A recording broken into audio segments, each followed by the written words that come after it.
तो इनके पीछे लाइक इंस्पिरेशन या क्या थॉट्स है जो ये लाइक एक नॉर्मल ब्रेन को समझ नहीं आएगा ओनली, मतलब कि जस्ट मेडिटेटिव माइंड में मोड पे आ जाओ और बस बनाते जाओ, जो बन रहा है वो लास्ट में अपना एक फॉर्म ले लेगा।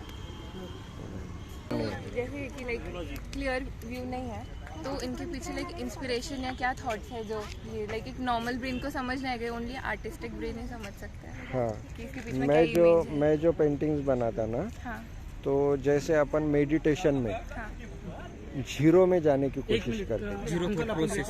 हाँ करू शकतो।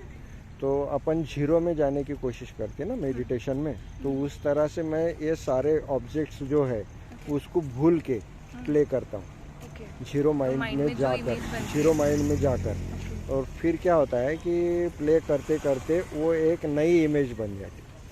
हाँ, वो मतलब दुनिया में कहीं नहीं है, वो आपको मेरे पेंटिंग में देखने को मिलेगा। जीरो माइंड में जाने के लिए लाइक उतना कंसंट्रेशन कैसे? हाँ, वो यानी पूरा जैसा मैंने मेडिटेशन ही किया लाइफ में, और वो जो मेरा पेंटिंग्स है उसको भी मैंने अपना मेडिटेशन का वे बना लिया।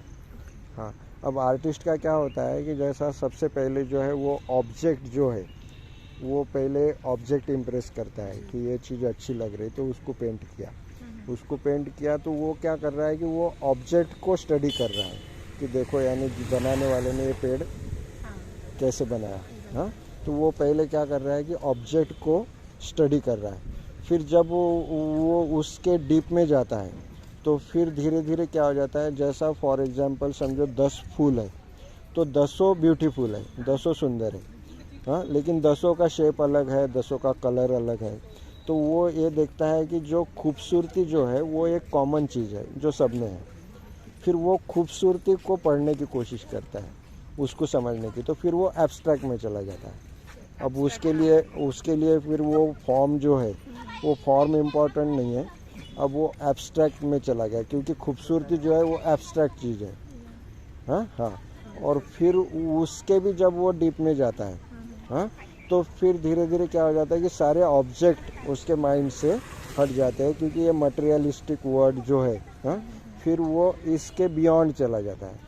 तो वो जो है ना, यानी जो खूबसूरती है वो देखता है कि अब वो खूबसूरती को किसी ऑब्जेक्ट की ज़रूरत नहीं है, वो खूबसूरती मेरे अंदर ही है। हाँ, मेरे अंदर का ही फीलिंग है। हाँ, तो वो जो है वो नया रूप लेके भी सामने आ सकता है, वो अब नया रूप लेके भी सामने आ सकता है। तो इस तरह से मेरी जो पेंटिंग्स है वो नया रूप लेके सामने आती है। लाइक ये पेड़ का नया रूप या ऐसा इस पर्टिकुलर किसी चीज का है कि जनरल नहीं, बस यानी कैसा है कि ये सब भूल के, अगर मैं समझो पेंटिंग्स बनाते समय मेरे माइंड में आया कि ये जो है ये साइकिल लग रही, या ये जो है ये कोई आदमी लग रहा है, या कोई लड़की लग रही, हाँ, ऐसा मेरे माइंड में आया तो वो नॉन ऑब्जेक्टिव हुआ क्या? नहीं हुआ। और मुझे कैसा है, मुझे अपने को नॉन ऑब्जेक्टिव एक्सप्रेस करने के लिए मुझे सब कुछ भूल कर ही पेंट करना पड़ेगा ऑब्जेक्ट्स को। सीखा है? हाँ, मैंने जैसा मेरा जो एजुकेशन है वो नागपुर और बड़ौदा, हाँ, वहाँ से हुआ। आर्टिस्ट व्ही शरद। सो आम्ही तुम्हाला कुठे म्हणजे फाइंड आउट करू शकतो? सोशल मीडिया किंवा वेबसाईट वगैरे? यूट्यूब पे चैनल है आर्टिस्ट व्ही शरद, यूट्यूब पे है, और इंस्टाग्राम पे भी आर्टिस्ट व्ही तुमच्या अशा शरद। काही कार्यशाळा वगैरे होतात? मैं जैसा स्कूल कॉलेजेस में परमिशन लेकर लाइव पेंटिंग्स भी बनाता हूँ। अभी मेरा वो लाइव पेंटिंग चल रहा है।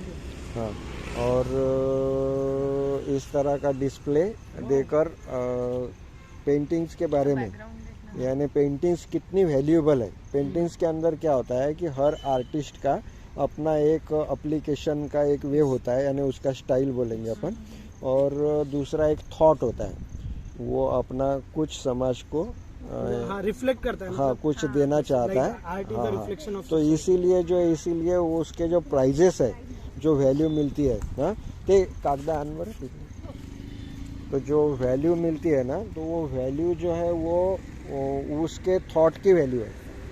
ऐसा है, यानी एक जो जनरल पेंटर होता है वो कैसा है, वो आपके ऑर्डर के हिसाब से काम करेगा। हाँ, जैसा अभी ये जो प्रभाकर कोलते का वर्क है, हाँ, तो ये उनका अपना स्टाइल है।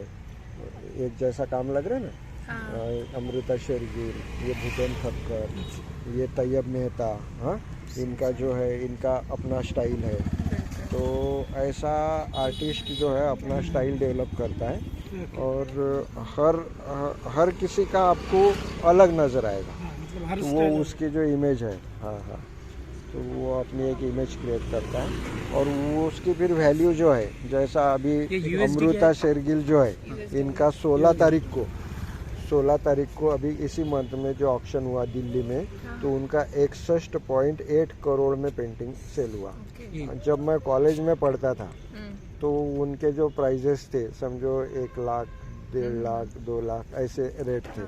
हाँ, उस समय अगर मैं एक पेंटिंग अगर उनका लेके रख लेता तो आज मैं भी घर बैठे करोड़पति हो जाता। तो इस तरह से इन्वेस्टमेंट, तो इस तरह से ये बेस्ट इन्वेस्टमेंट भी है। इसके अंदर आर्टिस्ट नहीं कमाता है ये पैसा ज़्यादा, क्योंकि आर्टिस्ट को जो है ना, आर्टिस्ट को जो है, हाँ, जैसा आर्टिस्ट वो बेचेगा तभी उसका नाम होगा, वो उसका वर्क इधर उधर जाएगा, हाँ, उसका नाम होगा, फिर उसके ऑक्शन होंगे। तो जो आर्ट कलेक्टर रहते वो लेके रखते और फिर जब वो ऑक्शन में चला गया तो फिर उनको अगर बेचना है किसी को तो वो फिर ज़्यादा पैसे नहीं बिकेगा। जैसा जितना पुराना आर्टिस्ट हो जाएगा, जैसा ये पैब्लो पिकासो, अभी पिकासो के रेट देखो आप, ये मिलियंस में, एक अगर पेंटिंग हो तो मिलियंस में, वो भी डॉलर्स, मिलियंस डॉलर्स, रुपीज नहीं है। करोड़ हाँ, मिलियन जाएगा वो, करोड़ को भी हाँ, हाँ। मतलब